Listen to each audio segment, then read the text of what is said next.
Depan duduk ya, depan duduk ya. Oh iya. Kita juga. Kayaknya salah, ini kan buat orang nih. Sinian. Ini buat orang mau orang. Duduk. Munduran. Munduran yuk. Jatuh di belakang itu. Kameramennya munduran. Soal aman bro. Remnya nggak cukup. Munduran. Astagfirullahaladzim. Aman nggak, Bang? Aman enggak, ayo. Udah aman nggak? Aman, yuk. Tariknya tidak. Jangan yang Belum, guys.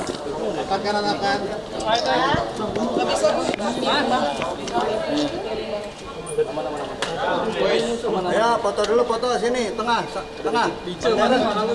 Bang, foto dulu bang. Bang Deren, Bang Okan. 1, 2, 3. Gini Bang Deren. Bang Deren gini satu.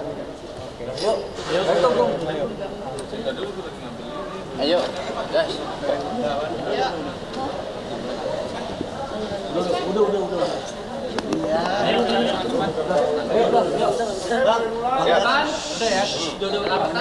Bang, agendanya Kita rapat ini. Jadi ini Ibu Sinta. Beliau tantenya Mas Okan. Beliau ini punya sebidang tanah di Kota Semarang. Di Jalan Rinjani, luasnya sekitar 1.200 meter persegi. Tanah ini beliau miliki fatwa HGB-nya sejak tahun 1986.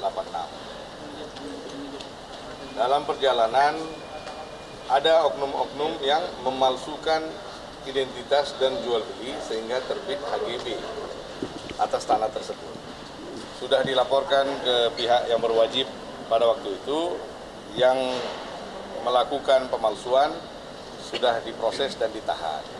Jadi kan otomatis HGB ini adalah produk cacat hukum, ya. Sudah diberikan tembusan kepada pihak BPN untuk membatalkan HGB, tapi tidak terjadi. Maka berlanjutlah ini. HGB ini sudah habis masanya tahun 2013. Setelah itu ada seorang lurah sampai tahun 2018 tanah tersebut masih mendapatkan surat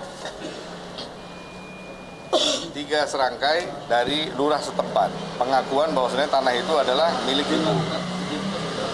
Ya, tanah tersebut adalah milik ibu. Setelah itu bergantilah lurah di wilayah itu. Ada seorang lurah baru yang masuk sampai digugat ke Petun. Beliau tidak mau menyatakan surat kepemilikan tersebut adalah milik lawannya kita, ya, terlapor ini. Sampai di Petun, beliau tidak mau memberikan surat pernyataan. Setelah dia digugat, dia datang ke suami ibu, almarhum. Pada saat itu masih ada, jadi beliau baru meninggal 2 tahun yang lalu. Beliau yang mendukung dokumen-dokumen sehingga lurah itu menang. Lurah yang sama, yang sampai digugat tidak mau memberikan statement, malah memberikan surat rekomendasi kepada pihak lawan yang bukan pemilik, menjadi alasan ditingkatkannya HGB itu menjadi hak milik hari ini. Nah, lurah ini mengeluarkan surat pernyataan itu tahun 2020, bulan 4 tanggal 28. Setelah dia keluarkan surat rekomendasi tidak sengketa, tanggal 11 bulan 5 dia cabut kembali pernyataannya setelah 13 hari dengan alasan khilaf mengeluarkan surat. Jadi inilah unsur daripada laporan kita. Kita sudah melaporkan 4 orang, semua domisilinya di Kota Semarang. Salah satunya adalah mantan lurah wilayah itu. Terkait ini juga kita sempat melaporkan kepada Inspektorat Wali Kota Semarang, tapi tidak ada respon sampai hari ini. Maka kita putuskan untuk membuat laporan di Bareskrim agar lebih netral. Ini baru saja dipanggil hari ini ibu untuk buat pemeriksaan. Nanti kita lihat bagaimana perkembangannya. Laporan terkait apa Bang? Pasalnya apa Bang? Pasal 266. Adalah apa, Bang? Ya? Adalah apa? bisa dijelasin? Sorry? 266 terkait dengan pemalsuan. Ya. Ada indikasi mafia tanah keterlibatan itu atau bagaimana? Sangat besar. Sangat besar. Dan mereka-mereka ini sangat berkuasa di Kota Semarang. Ada keterlibatan pejabat Pasti. tinggi di Pemda? Pasti. Yang sipil, yang tidak sipil, banyak keterlibatan. Okan bagaimana menyikapi hal ini tuh? Ya, sebenarnya saya ada di sini itu karena awalnya tante ada telepon saya dan menceritakan case atau kegelisahan tante yang cukup lama dan menghadapi jalan buntu. Makanya tante ada telepon saya, kebetulan kenal, untuk minta opini bagaimana dan harus gimana, karena takut salah. Karena saya kurang memahami secara garis besar, jadi saya menghubungi Bang Deren yang kebetulan kuasa hukum saya yang mungkin lebih paham masalah pertanahan dan lain-lainnya. Maka oleh karena itu ya kita saling support untuk mencari sedikit keadilan ya Bang. Itu seperti itu sih. Ini kan maraknya mafia tanah di Indonesia kan sedang ramai nih Bang. Jadinya terkenal juga nih salah satunya. Seperti apa Bang menanggapi? Sekali lagi, Maraknya mafia tanah di Indonesia. harus diberantas lah.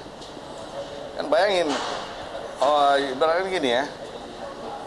Ya, betapa sakitnya ya, tanah milik seseorang tidak dapat dia miliki, malah menjadi milik dari orang lain. Gitu.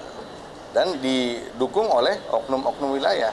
Jadi nanti jangan kalian bilang mafia tanah itu lahir di kantor polisi, enggak. Paling banyak, ini gue ngomong aja ya, gamblang aja. Kalau ada yang nggak senang dengan statement saya, mau lanjut silakan. Mafia tanah itu paling banyak lahir di kantor desa dan kantor lurah. Setelah itu dia lahir di kantor pertanahan. Kantor polisi tidak ada mafia tanah yang lahir. Mafia dari mulai bawah inilah harus ditertibkan. Makanya ingat, saya buat laporan domisili kemarin. Jangan anggap sepele loh, itu keterangan awal. Sama itu karena di desa ini karena di kota maka lurah. Ini keterangan awal yang mengakibatkan surat rekomendasi seorang lurah yang mengakibatkan HGB yang sudah mati, HGB yang terbit dengan dasar pemalsuan yang sudah dipidana, yang cacat hukum, malah bisa ditingkatkan menjadi sertifikat hak milik. Ini bayangin, ini di kota loh ya, di jantung kota Semarang, bukan di pedalaman yang nggak ada signal gitu. Jadi kita harus ikut memberantas ini hal-hal begini.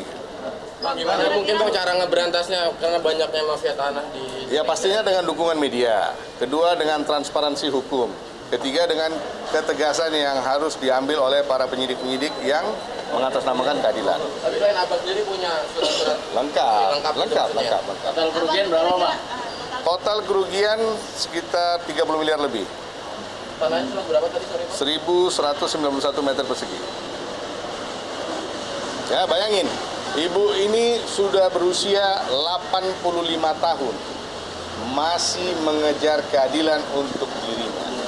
Selama 40 tahun mereka berperkara untuk mempertahankan haknya, ujungnya kalah juga. Ya, jadi kalian mungkin sudah paham kenapa laporan ini tidak saya buat di Polda wilayah sana. Saya bawa ke Mabes Polri agar lebih netral, tanpa ada kepemihakan. Sendiri mungkin tergerak untuk membantu terus seoptimis apa sih bisa? Ya sebenarnya sekarang kan sudah zaman transparansi, sudah keterbukaan. Jadi selama kita memiliki data lengkap, selama komunikasi lancar, biasanya sih akan terungkap dengan sendirinya. Ya mudah-mudahan dengan niat baik kami, Tante bisa terbantukan ya. Tentunya prosesnya juga nggak pendek. Banyak waktu-waktu yang akan tersita dan selama ini juga sudah berproses dan dari pihak Mabes juga sangat membantu sekali. Mudah-mudahan lah bisa jadi titik terang di ujungnya. Nilai tanahnya itu berapa itu? 30 miliar lebih. 30-an. Itu kerugian yang ditanggung sekarang. Ya pasti 30 miliar lebih. Karena tanahnya kan sekarang sertifikat hak miliknya sudah terbit atas nama mereka. Mereka belum berani menguasai fisik, tapi dinding dari tanah itu bangunan ibu. Jadi mereka sekarang cuma bangun spanduk, bikin spanduk, mau dijual. Tante sendiri mungkin seperti apa Tante menanggapi hal dan ditemanin Mas Okan datang ke Mabes hari ini? Ya, seperti apa menanggapi ditemenin Mas Okan datang ke Mabes ini untuk menyelesaikan masalah? Supaya tidak keadilan. Saya mau keadilan. Bisa selesai semua. Nggak selesai-selesai. Tahun-tahun ya Tante? 40 tahun 40 tahun. berperkara.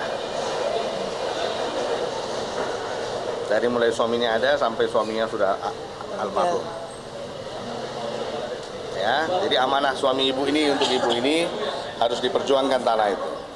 Bang, mungkin selain di Barreskrim, pendatangannya prosesnya seperti apa, Bang? Apa pemasukan juga Kita belum ada proses perdata, kita ambil langkah pidana aja dulu. Karena pemalsuannya mutlak. Hah? Lokasi tanah sendiri di Semarang di mana, Bang? Di Jalan Rinjani. Tengah kota berarti, Bang? Ya. Tengah kota. Makanya saya bilang di jantung kota loh. Terkait dengan ini saya sudah ketemu dengan Kepala Kantor Semarang.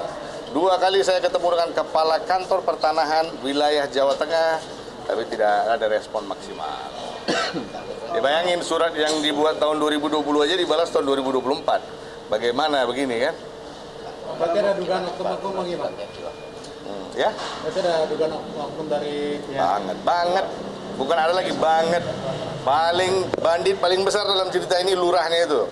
Lurah Penjagalan, nama wilayahnya. Inisial dia RH. Okan sendiri miris gak sih keluarga sendiri jadi korban Ya, mafia tanah? ya pastilah merasa terpukul juga ya.